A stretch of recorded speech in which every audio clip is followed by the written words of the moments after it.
Kok kolamnya terlihat dangkal ya? Assalamualaikum warahmatullahi wabarakatuh.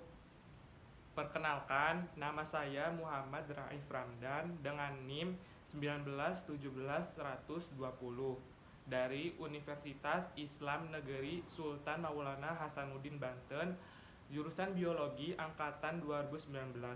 Di sini saya akan memberikan contoh real dari pembiasan cahaya. Nah, kalian sudah lihat kan video yang di awal tadi? Kalian pernah nggak ketika melihat atau melewati suatu kolam, kolam tersebut terlihat dangkal. Tetapi ketika kita memasukkan sesuatu atau ketika kita turun pada kolam tersebut malah terasa lebih dalam. Mengapa demikian? Yuk simak penjelasannya. Kolam ini dilihat dari atas terlihat seperti dangkal, tetapi ketika kita memasukkan sesuatu atau ketika kita masuk ke dalamnya, ternyata kolam tersebut terlihat atau terasa dalam. Mengapa demikian? Hal tersebut disebabkan oleh adanya peristiwa pembiasan. Pembiasan merupakan peristiwa pembelokan arah rambat cahaya karena melalui dua medium yang berbeda kerapatan optiknya, di mana medium tersebut haruslah benda bening. Air jernih termasuk benda bening, sehingga pada air juga dapat terjadi peristiwa pembiasan. Prosesnya, sinar datang dari udara atau medium kurang rapat menuju ke air atau medium lebih rapat.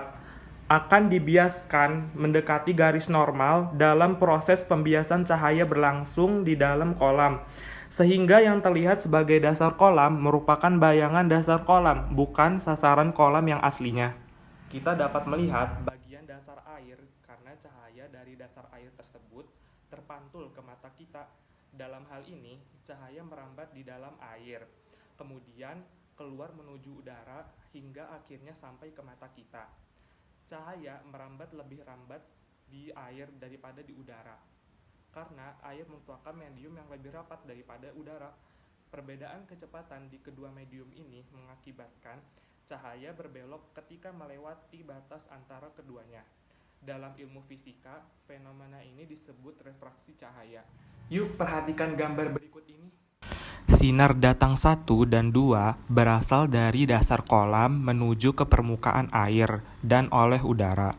Kedua sinar tersebut dibiaskan menjauhi garis normal menuju mata kita, menjadi sinar bias 1 dan 2. Kedua sinar bias tersebut tidak berpotongan. Yang berpotongan adalah perpanjangan kedua sinar bias. Di titik perpanjangan kedua sinar bias ini terbentuklah bayangan semu dari dasar kolam yang letaknya di atas dasar kolam sebenarnya. Bayangan dasar kolam inilah yang terlihat oleh mata kita. Oleh karena itu, pada kolam yang airnya jernih, jika diamati dari atas permukaan air, maka dasar kolam akan terlihat lebih dangkal dari yang sebenarnya.